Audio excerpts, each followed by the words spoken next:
KPU gak ikut, meskipun udah ikut berarti karena KPU bukan ikut.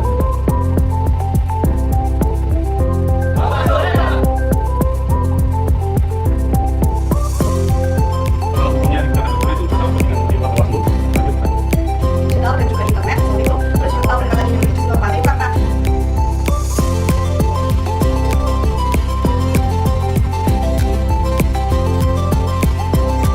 Kewenangan di Bawaslu saja atau di transseksual tadi ke swab itu adalah kewenangan. Terduga bahwasanya itu tindak pidana pemilu.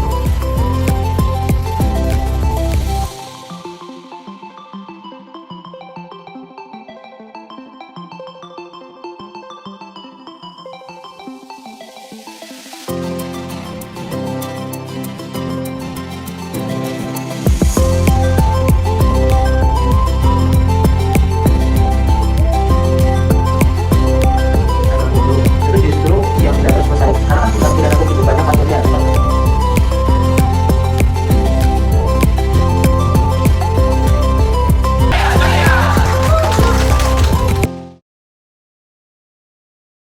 Hari ini kesempatan saya mempresentasikan, itu saya beri judul kritik terhadap pengabaian ketentuan kedaluarsa dalam putusan nomor 185 Pitsus 2024 PN Jakarta Pusat. Hanya saja saya sebenarnya agak subjektif ketika menilai perkara ini karena saya sebenarnya terlibat mendampingi terdakwa. Hanya saja ya dalam keterlibatan itu saya mencoba sebisa mungkin tidak menganggap persoalan bersalah tidaknya karena nanti terbawa subjektivitas. Sehingga saya menarik diri untuk mengatakan terdakwa bersalah atau tidak gitu. Nah, saya mengambil porsi pengabaian kedaluarsa itu. Nah, sebagai pendahuluan Bapak Ibu sekalian, sebenarnya Undang-Undang Pemilu ya, dia mengatur persoalan kedaluarsa itu secara berbeda.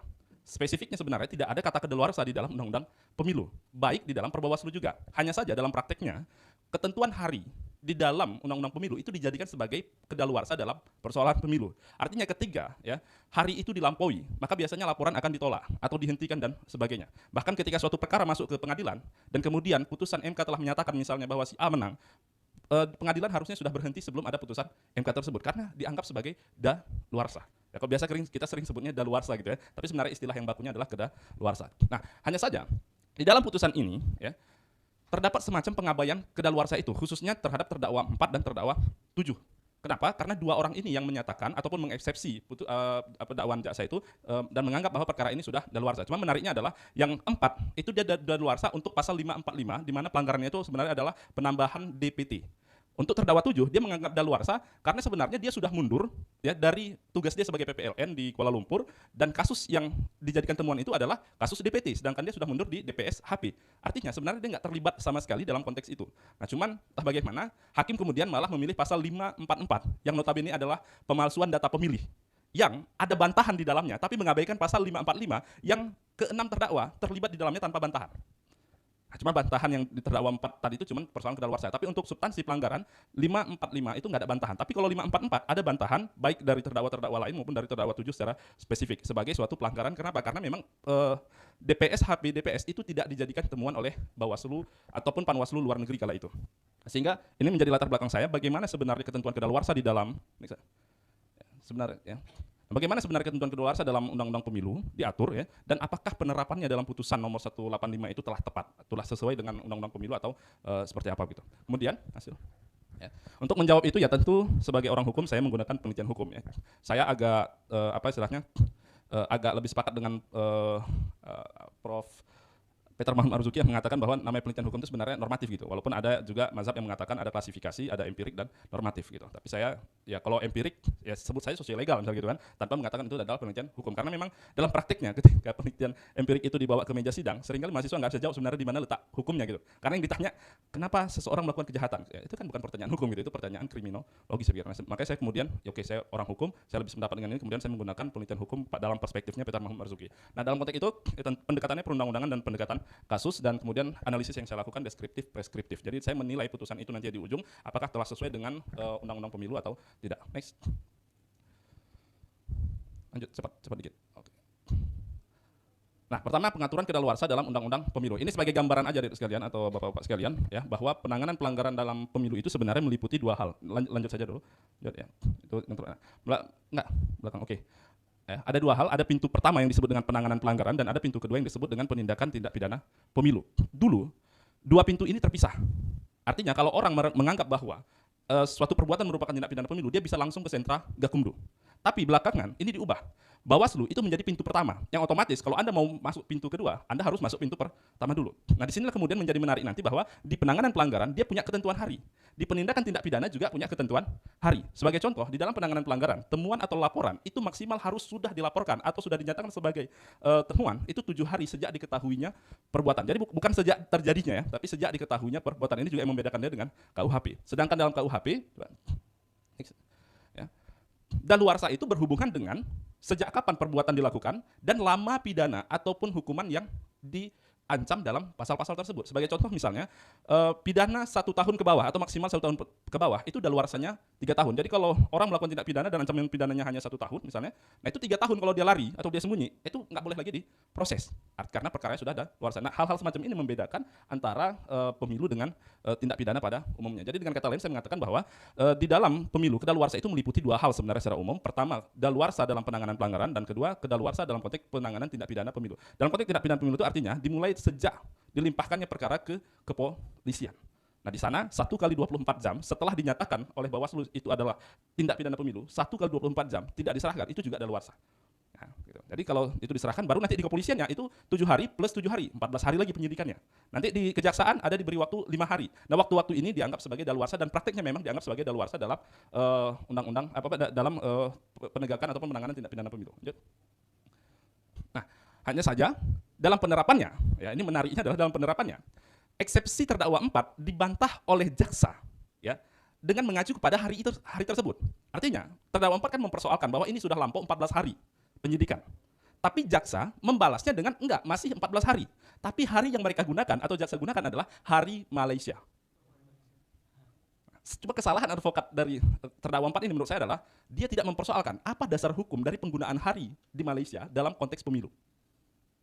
Apalagi ini persoalan hukum acara. Hukum acara itu sangat ketat azas legalitasnya menyatakan bahwa ketentuan beracara ataupun berperadilan ya itu harus dengan undang-undang. Agak beda dengan azas legalitas dalam pidana material. Peraturan pidana sebutnya. Artinya apa? Pidana material itu kan boleh diatur di level perda ataupun kanun kalau kami di Aceh gitu. Tapi kalau hukum acara, no, dia harus undang-undang. Makanya nggak ada tuh sesuatu yang dibuat baru oleh Perbawaslu itu nggak ada. Perbawaslu itu ya nurunin aja. Hari-hari yang ada di Perbawaslu itu ya hari-hari yang ada di undang-undang pemilu. Karena dia nggak bisa membuat norma baru sebenarnya. Nah, lantas hari di Malaysia itu dasarnya apa? Nah, kalau dinyatakan surat edaran peraturan menteri lain, apa itu bisa misalnya? Nah, ini nggak dipersoalkan. Itu pertama. Ya. Jadi dia bantah itu dengan mengatakan bahwa masih 14 hari tapi ya hari Malaysia gitu ya. Itu sebenarnya sudah menurut saya sudah tidak sesuai dengan undang-undang pemilu. Nah, untuk terdakwa 7 menarik lagi. Untuk terdakwa 7 dia nggak bantah harinya. Dia bilang kami tidak mengenal daluarsa sebagaimana dieksepsikan oleh terdakwa 7.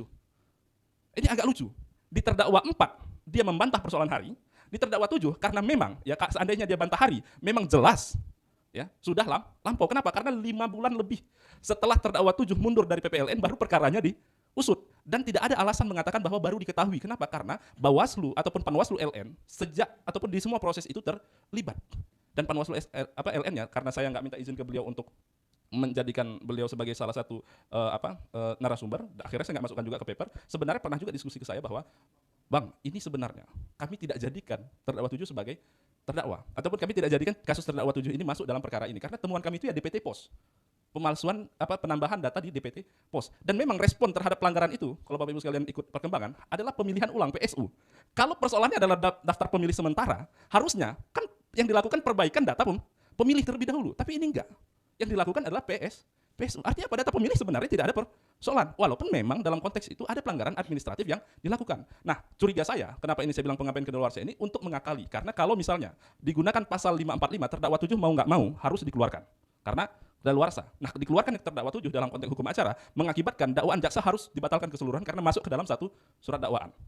Yang kedua, ya, kesalahan hakim menggunakan pasal 544 dan itu kemudian akhirnya menjadikan terdakwa 7 juga menjadi salah seorang yang terpidana ya. Ini dengan cara mengakali peraturan itu akhirnya ada hal yang tercium tidak baik karena harusnya kalau 544 itu yang dia gunakan ada banyak orang lain yang harusnya terseret atau setidak-tidaknya PPLN untuk terdakwa 1 sampai terdakwa 6 ya itu harus dikenai juga perbarengan tindak pidana karena perbuatan mereka meliputi pasal 544 dan pasal 544 dan pasal 545. Nah, masalahnya adalah untuk terdakwa 1 sampai 6 hanya dikenakan 544 sebagaimana terdakwa 7. Artinya tentu nggak adil, terdakwa 7 hanya terlibat di DPS, disamakan perbuatannya dengan terdakwa 1-6 yang sebenarnya telah melakukan pemalsuan ataupun penambahan data pemilih. Yang menurut saya setidak-tidaknya untuk 1-6 ini, terdakwa 1-6 ini dikenakan 2 pasal atau pasal berlapis atau dalam konteks hukum pidana disebut dengan perbarengan tindak pidana. Nah, kalau ini digunakan Bapak Ibu sekalian, sebenarnya juga ada turut serta dari orang lain yang karenanya orang partai juga harus menjadi terdakwa. Panwas juga harus jadi terdakwa karena semua itu atas persetujuan dan atas pengetahuan orang yang ikut rapat dalam penetapan daftar pemilih sementara. Nah, kalau dianggap itu sebagai sesuatu yang sebagai suatu keterlibatan, tentu mereka-mereka ini juga harus dianggap sebagai terdakwa. Nah, ini yang kemudian menurut saya agak kacau dari putusan tersebut, sehingga saya mengatakan bahwa ada pengabaian ketentuan dalam arti mungkin penyelewengan yang dilakukan oleh hakim agar terdakwa 1-7 ini bisa dipidana. Nah, ini juga semakin meyakinkan karena pidana yang dijatuhkan kepada mereka itu adalah pidana percobaan dari tuntutan maksimum 5 tahun penjara. Jadi kalau udah percobaan dari 5 tahun itu saya pikir hakimnya sendiri sebenarnya agak-agak ragu sebenarnya itu. Demikian mungkin yang dapat saya sampaikan. Assalamualaikum warahmatullahi wabarakatuh. Luar biasa Pak Hairil. Ini apa ya? Saya nggak menyangka beliau studi kasus langsung, jadi kita dapat pengetahuan baru lah soal case yang terjadi. Apakah cuma di sana saja yang terlibat Pak Hairil? Atau ada lagi petinggi-petinggi penyelenggara yang ikut juga, mungkin ada peluang-peluang sampai ke sana, nanti kita coba diskusi lebih panjang. Oke, silakan. Itu yang tadi. Berapa lama sih kadaluarsa itu seharusnya diberlakukan menurut Bapak, baik dari segi pelanggaran administratif atau mungkin dari penanganan tindak pidananya? Karena memang paper saya itu terkait dengan administrasi gitu Pak, jadi pengen tahu lebih dalam aja gitu. Sekian dan terima kasih. Makasih, silakan langsung aja Pak ditanggapi Pak, biar langsung ada komunikatifnya. Oke, sedikit saya tambah ya. Tadi saya kayak lupa memberikan saran ya. Jadi saran penelitian ini sebenarnya agar menjadikan secara tegas waktu-waktu atau hari-hari itu sebagai kedaluarsa dalam undang-undang pemilu. Jadi tegas aja dinyatakan gitu. Karena dalam prakteknya kadang-kadang suatu pelanggaran lewat 7 hari dihentikan. Kadang-kadang seperti kasus ini lewat 7 hari tetap dilanjutkan gitu kan. Artinya tetap ada pidananya. Ya, yang ini membuat saya yang menjadi persoalan sebenarnya di Gakumdu masalah soal penafsiran juga nantinya ujungnya. Maka dari itu saya pikir masalah hari ini kalau memang mau dianggap sebagai daluarsa, tetapkan saja secara normatif sebagai kedaluarsa gitu. Jangan penanganan tindak pidana dilakukan 7 hari, tapi nggak ada bahasa bahwa ini daluarsa gitu, sehingga terjadilah perkara semacam ini menurut saya gitu. Jadi harus tegas daluarsa atau enggak sih gitu. Kalau daluarsa tegaskannya sebagai kedaluarsa sehingga hapus atau gugur kewenangan menuntut dari kejaksaan ataupun penyidikan di kepolisian maupun penyelidikan oleh Badan Pengawas Pemilihan Umum. Nah, konteks berapa hari sebenarnya udah diatur di Undang-Undang 7 ya, udah diatur juga di dalam Perbawaslu yang mengikut pada itu. Nah, dalam konteks pelaporan itu kan 7 hari. Tapi tergantung juga kalau dia sengketa itu 3 hari. Jadi sejak ada keputusan, yaitu 3 hari sejak ada keputusan itu ya, harus sudah diajukan prosesnya ke Bawaslu kalau dia sengketa. Jadi hari-hari itu sudah ada sebenarnya. Nah, cuman yang persoalan adalah apakah hari itu merupakan daluarsa? Nah, itu yang tidak ada penyebutan baik di Perbawaslu maupun di Undang-Undang 7 2017. Cuman dalam prakteknya penyelenggara pemilu menganggapnya sebagai daluarsa, walaupun dalam beberapa case kadang-kadang diabaikan seperti kasus semacam ini sehingga ada orang yang dipidana. Oke. Silakan, mau lagi tanya, silakan aja nggak apa-apa. Boleh dong, boleh. Izin Pak Akbar lagi nanya ya, mumpung ada kesempatan. Nah, kalau kayak saya juga pernah Pak untuk pelanggaran itu kan, pernah untuk melaporkan juga soal hari juga gitu. Nah, ada memang hari itu terpaut dengan hari libur, yang dimana menjadi kebingungan kami sebagai pelapor Pak gitu. Pak, itu dijadwalkan pada hari itu 3 hari sejak pelaporan itu untuk diperbaikin. Sementara pada hari Jumat ada Bawaslu, kami ke sana mereka tidak ada, di mana mereka katanya ada kegiatan di luar. Sementara hari Sabtu dan Minggu itu libur, sehingga menjadi kebingungan kami untuk melakukan perbaikan gitu. Yang pada akhirnya menyulitkan kami dan membingungkan kami selaku pelapor. Nah, bagaimana tanggapan dari Pak Akbar terkait dengan undang-undang atau mungkin kadaluarsa ini gitu. Sekian dan terima kasih.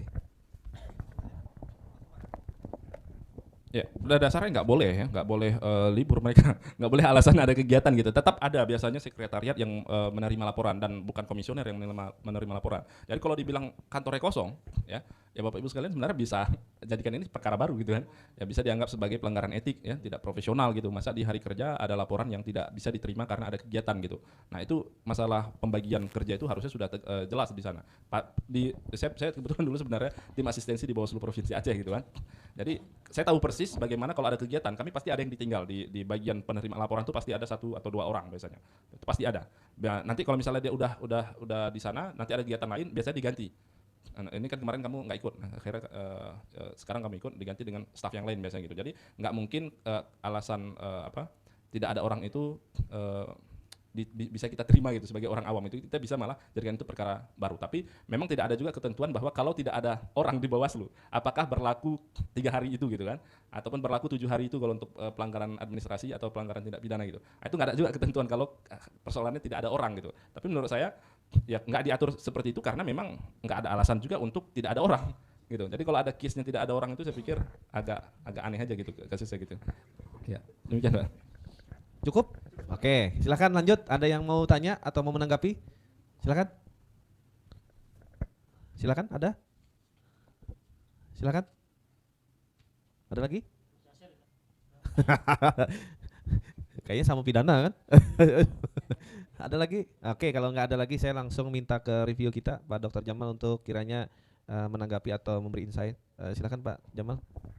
Baik, makasih Mas Fikri. Ini menarik karena yang menangani perkara langsung Mas Khairil ini, dan beliau juga praktisi ya di lapangan di Bawaslu. Nah, dulu itu ada guyonan begini soal daluarsa yang cerita itu Prof. Topo.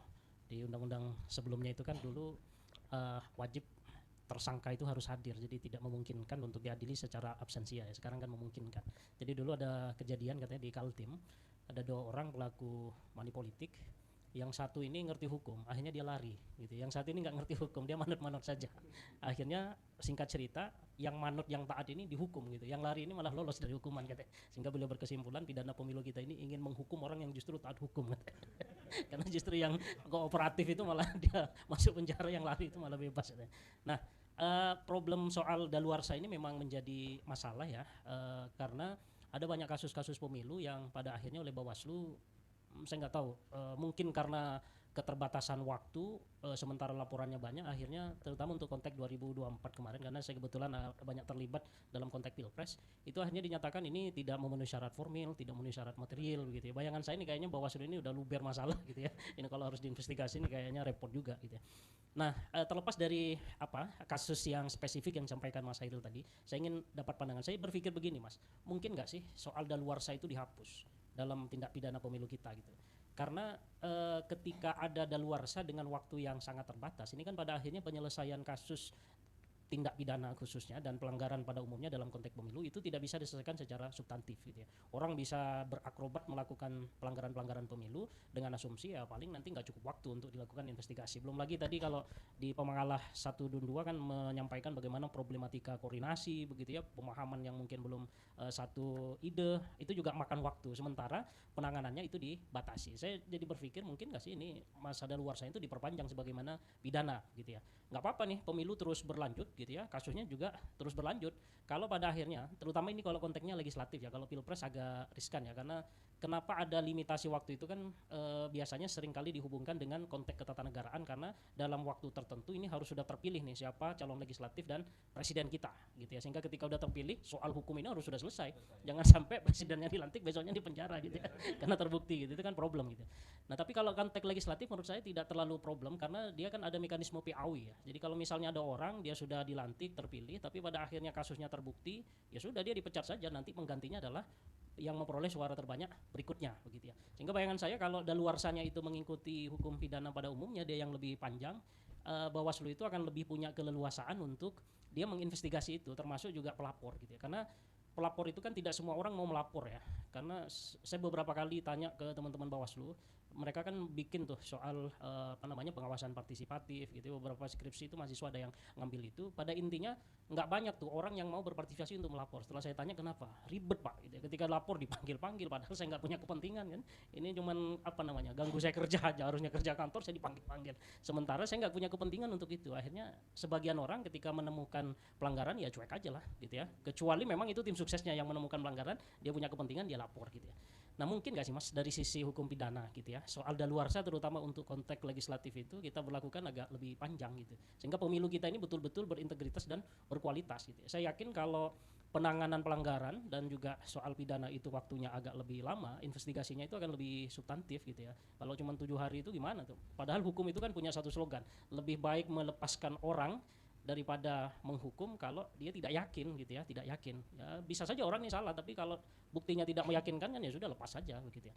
Nah, memungkinkan nggak begitu ya dalam konteks pidana agar kita ini ada terobosan lah soal daluarsa. Karena menurut saya salah satu tantangan terbesar dalam menginvestigasi kasus pelanggaran pemilu itu ya soal daluarsa yang sangat dekat sekali harinya, sehingga itu tidak memungkinkan Bawaslu untuk punya banyak waktu melakukan eksplorasi terhadap kasus-kasus itu. Itu mungkin. Terima kasih. Ya, silakan Pak Hairil. Ditanggapi ditanggapi langsung. Panjang pun nggak masalah, kita banyak waktu. Iya. Ya, ini pertanyaan yang sangat kritis menurut saya juga, karena ini memang sangat problematis itu. Saya sebenarnya juga udah merenungkan persoalan ini, cuman mungkin masih agak buntu juga terhadap jawabannya. Ya, cuman begini, kebuntuan itu mungkin nanti kita bisa cari solusi bareng gitu kan. Kebuntuan itu menurut saya pada persoalan keterpilihan tadi sebenarnya, bahwa ada kewenangan yang kita serahkan kepada Mahkamah Konstitusi untuk menetapkan ataupun mengadili sengketa hasil dari pemilu itu sendiri. Jadi dari putusan MK itulah kalau ada sengketa KPU menetapkan.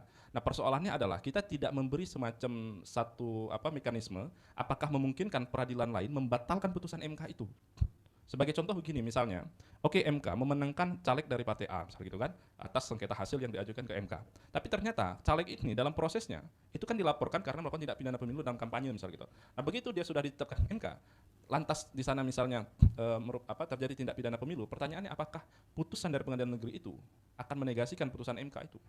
Nah, ini kan KPU-nya sendiri nanti agak bingung sendiri, ini saya melaksanakan yang mana gitu. Nah, yang begini. Nah, mungkin untuk legislatif agak lebih mungkin tadi karena ada PAW tadi, sehingga kita bisa aja berikan kewenangan itu di mana memang kalau orang, jangankan kita bilang dalam konteks dia udah terpilih, dia duduk pun kalau melakukan tindak pidana kan bisa dipecat gitu. Itu oke. Tapi persoalannya kalau itu presiden. Pilpres kemarin menurut saya paling terang-terangan pelanggarannya itu ya pemilu kemarin, Pilpres kemarin itu terang-terangan. Nah, cuman kan persoalannya itu tadi. Presiden yang melakukan itu kayak mana caranya? Nah, makanya kemudian ada usulan buat undang-undang presidenan. Maksudnya saya nggak tahu nanti undang-undang presiden itu apa juga dalam konteks bahwa kalau presiden melakukan pelanggaran dalam pemilu, misalnya ikut cawe-cawe dalam pemilu juga bisa ditindak, itu juga agak mengerikan juga gitu kan. Nah, ini kan persoalan. Gitu. Atau misalnya kalau presiden menyatakan pilihan misalnya dalam pemilu tertentu, apakah itu kemudian bisa dianggap sebagai tindak pidana nanti misalnya? Kalau dia tidak pidana bisa nggak? Nah, ini kan persoalan. Nah, di kita tindak pidana yang dilakukan presiden ini nyaris tidak mungkin tersentuh. Gitu. Kenapa? Karena itu tadi kepolisian, kejaksaan, KPK bahkan itu berada di bawah rumpun eksekutif yang pimpinan tertingginya adalah presiden gitu. Nah, ini kebuntuan saya sebenarnya terletak di sana gitu. Nah, tapi kalau untuk yang tadi itu memang legislatif harusnya kita beri celah bahwa putusan-putusan yang kalau diukur akan membatalkan keterpilihan seseorang, maka itu bisa saja membatalkan keterpilihan seseorang gitu. Cuman dalam konteks daluarsa ini menurut saya kita batasi sebenarnya daluarsa itu agar misalnya mekanisme tadi kita nggak dapat solusi, artinya tetap aja endingnya di MK misalnya, nggak boleh di pengadilan lain misalnya gitu kan, ya mungkin kita batasi tindak pidana yang harus punya daluarsa kita tentukan, dan ada tindak pidana yang tidak punya daluarsa misalnya. Yang tidak daluarsa ini adalah tindak pidana yang nggak berhubungan sama sekali dengan keterpilihan. Gitu. Artinya dia nggak akan mempengaruhi hasil. Tapi untuk tindak pidana yang mempengaruhi hasil, sebagaimana juga di Undang-Undang Pemilu menyatakan 3 hari sebelum putusan MK ataupun sebelum ditetapkannya calon terpilih itu memang harus sudah diputus. Karena itu tadi, kalau tidak diputus, lah ini kan berbahaya gitu. Jadi nggak istilahnya, yang kayak mana ceritanya? Orang udah ditetapkan, tiba-tiba hasilnya bilang, dia melakukan tindak pidana. Ini tapi kalau dia dinyatakan melakukan tindak pidana, belum ditetapkan, penetapannya ini mungkin akan berubah gini. Nah, ini jadi menurut saya untuk sementara Mas, 2 solusi ini kita mungkin bisa ambil. Apakah kita beri celah adanya mekanisme yang membatalkan penetapan, ya artinya daluarsa kita hapus sama sekali, atau daluarsa kita batasi untuk tindak pidana yang punya pengaruh terhadap hasil pemilu, dan tindak pidana yang tidak memiliki pengaruh terhadap hasil pemilu ya boleh diproses kapan saja, saban hari gitu. Karena pelanggaran ya masa kita abaikan. Gitu juga pelanggaran ADM, masa kalau udah daluarsa kayak mana pelanggarannya? Berarti dia terus gitu menjadi caleg, menjadi calon atas administrasi yang salah, itu kan nggak mungkin juga. Yang namanya pelanggaran tetap harus ada perbaikannya, saya pikir gitu. Makanya saya agak kacau juga menolak laporan karena daluarsa, ya kan? Itu sama aja dengan membiarkan pelanggaran itu terus terjadi gitu tanpa penindakan. Demikian saya pikir. Makasih. Ini ada tanggapan lagi. Satu lagi Mas, soal substansi kasus ini. Ini kan kalau dalam hukum itu ada 2 aliran ya secara garis besar satu. Alirannya di Penogoro itu Prof. Cip hukum progresif, dan tadi Pak Peter Mahmud ya yang normatif itu. Kalau tadi substansi materi yang disampaikan oleh Mas Hairil, pengadilan ini mengabaikan masa daluarsa yang ada di undang-undang gitu ya. Tapi substansinya sebenarnya ini pelanggaran nih. Ya kan, pelanggaran, cuman prosedurnya saja nih yang dilanggar. Ini kalau dari Mas Hairil sendiri ini lebih memilih membenarkan putusan hakim karena substansinya memang pelanggaran, dia lalu melakukan terobosan hukum tidak menggunakan pasal berapa tadi, tapi dia menggunakan pasal soal apa tadi yang digunakan pasal 455 ya atau berapa tadi? Ini 54 itu, atau harusnya pengadilan ini taat terhadap prosedur itu gitu, atau gimana ini kalau substansi kasusnya itu? Justru pertanyaan mendasarnya, apakah hari itu benar daluarsa sebenarnya? Kalau dia benar daluarsa, saya sepakat untuk tetap ditaati kedaluarsa itu. Kenapa? Karena daluarsa dalam pandangan orang hukum pidana, dia punya alasan filosofis untuk tidak diadakannya penuntutan. Sebagai contoh, orang melakukan tindak pidana, pidananya 1 tahun, dia lari 3 tahun, pertanyaannya untuk apa dipidana lagi? Udah nggak nampak dia di permukaan dalam waktu 3 tahun, entah dia di hutan, itu bukankah itu mirip dengan hukuman juga bagi dia? Gitu loh. Jadi sebenarnya kenapa dihapusnya kenapa gugurnya kewenangan penuntutan itu dalam hukum pidana? Karena memang masa daluarsa itu dianggap pula salah satunya dianggap pula sebagai hukuman bagi si terpidana itu sendiri ataupun terdakwa itu sendiri sebenarnya, sehingga nggak perlu lagi diadakan. Tapi kalau itu alasannya, tapi kalau ini bukan persoalan daluarsa sebenarnya dalam konteks hukum pidana tadi, dan memang kalau menurut saya alasan 7 hari itu kan nggak masuk akal sebenarnya. Makanya kalau saya pribadi, kalau saya hakim mungkin agak lebih mendepankan keadilan substantif tadi misalnya. Cuman persoalan kita di hakim juga kan, apa bisa kita mengabaikan yang itu tadi? Nah, tapi kalau KUHP baru sudah diterapkan, saya pikir bisa. Kenapa? Karena KUHP baru itu jelas mengatakan bahwa kalau ada pertentangan antara keadilan dan kepastian, keadilan yang diutamakan. Ini kan persoalan kepastian sebenarnya. Pastiannya menyatakan ada hari-harinya, tapi masalahnya mereka melakukan tindak pidana gitu. Nah, maka nggak adil kalau tidak dipidana. Oh ya, nah sebenarnya hari kerja. Kalau di pemilu, memang ada perbedaan di pilkada yang sebenarnya udah masuk ke rezim pemilu. Di pilkada itu ada hari kerja, ada hari kalender, ada 2 hari. Nah, kalau di pemilu itu fix hampir semua peraturan Bawaslu dan Undang-Undang Pemilu menyatakan hari kerja. Cuman persoalannya adalah apa bisa hari di Malaysia dijadikan sebagai hari dalam penanganan tindak pidana pemilu. Nah, sebenarnya untuk kasus ini, kalau adik sekalian mau melakukan penelitian lain adalah kewenangan penuntutan luar negeri itu boleh nggak dilakukan oleh jaksa di Indonesia. Nah, itu juga menarik karena dasar hukum yang digunakan oleh jaksa waktu itu adalah pasal berapa itu di KUHP. Padahal di KUHP itu menyatakan penanganan tindak pidana luar negeri dapat dilakukan kalau ditentukan dalam undang-undang. Nah, undang-undang pemilu nggak mengatakan, gitu loh. Nah, ini beda dengan undang-undang KPK. KPK jelas tindak pidana korupsi yang dilakukan di luar negeri ditangani oleh menjadi jurisdiksinya Pengadilan Negeri Jakarta Pusat. Jelas. Tapi undang-undang pemilu apa menyatakan itu? Tidak. Malah menggunakan dasar di KUHP. Ya, KUHP-nya bilang dapat, tapi kalau ditentukan oleh undang-undang. Makanya kemarin itu sebenarnya kasusnya memang harusnya nggak masuk sampai pada pidana, walaupun memang ada pelanggaran khususnya di penambahan DPT pos. Demikian. Oke, aplaus untuk Pak Hairil. Ya, banyak pengetahuan baru dan diskursus yang mungkin bisa dikembangkan lebih lanjut nanti untuk panel kali ini. Dan Pak Review juga sudah banyak mencatat nih, jadi saya terbantu juga nanti kan. Oke. Terima kasih Pak Hairil atas paparannya. Ada lagi mungkin tanggapannya? Sebelum saya lanjut ke presenter berikutnya. Cukup? Oke, cukup ya.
Oh iya benar, saya takut kelewat tadi ya, benar pasal ketiga. Dengan tema penanganan tindak pidana pemilu, selanjutnya ada Bill No PSA LLM dari Fakultas Hukum Universitas Nusa Cendana.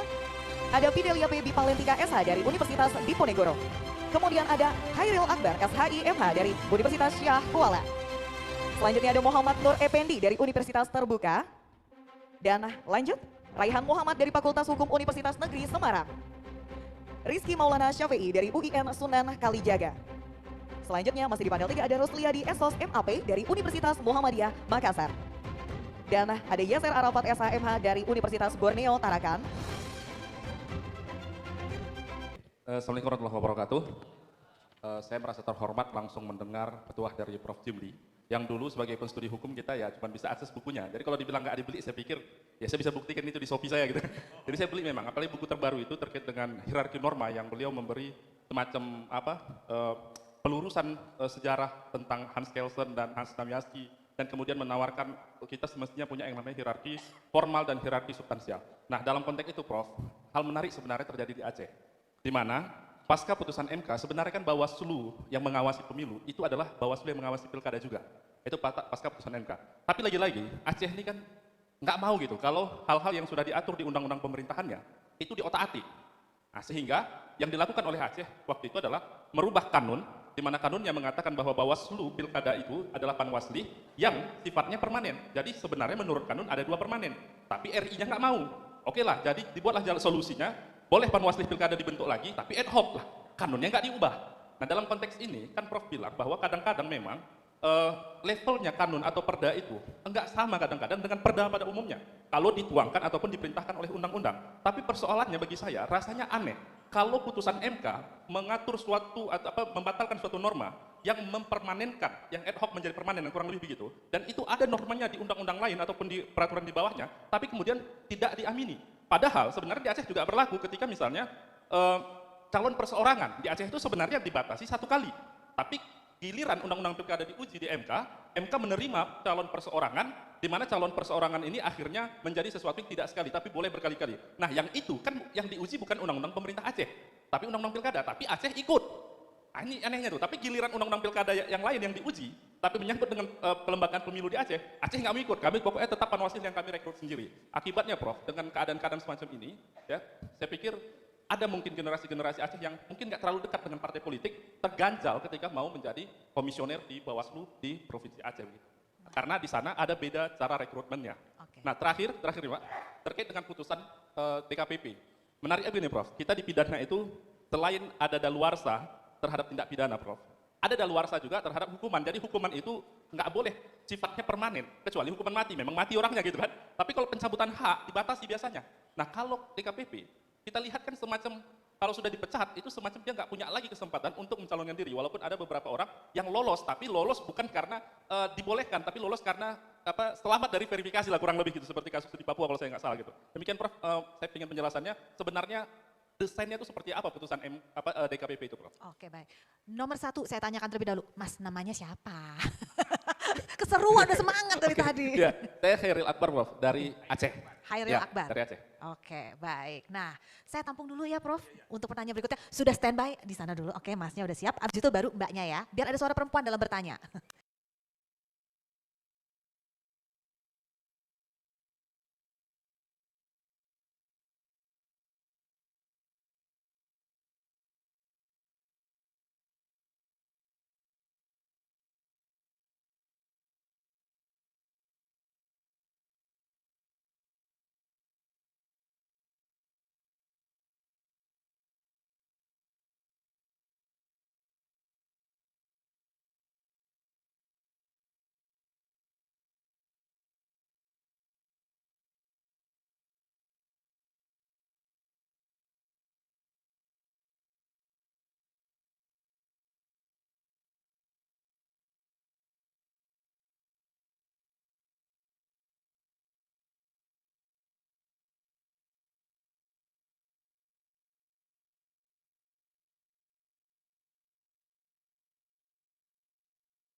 Dan yang terakhir, penanganan tindak pidana pemilu. Juara ketiga. Oh ada lagi ya, ini D, baru D. Ini D? Oh ya E. Masih ada yang E ya. Iya. Membangun sistem penanganan tindak pidana pemilu yang adil dan transparan, kelemahan, tantangan, dan langkah perbaikan. Oleh Rusliadi. Mana Rusliadi? Oke, juara ketiga. Sekarang juara kedua adalah urgensi pengaturan penanganan pelanggaran tindak pidana pemilu bagi TNI guna menegakkan keadilan pemilu oleh Raihan Muhammad. Selamat. Dan kritik terhadap pengabaian ketentuan kadaluarsa dalam putusan nomor 185 pidana sus 2024 PN oleh Khairil Akbar. Mana Khairil Akbar? Oke, selamat.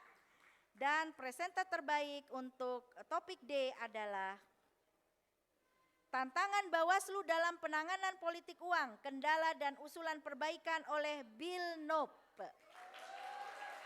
Oke. Terakhir. Kami ucapkan terima kasih kepada tim reviewer kita. Boleh kita berikan tepuk tangan sekali lagi. Kembali kami persilakan kepada tim reviewer untuk bisa kembali ke tempat. Sekali lagi Bapak Ibu boleh kita berikan tepuk tangan untuk tim reviewer yang sudah bekerja keras 2 hari ini. Dan berikutnya Bapak Ibu dan para tamu undangan, kita akan panggilkan para pemenang dan penyaji terbaik yang sudah disebutkan oleh tim reviewer.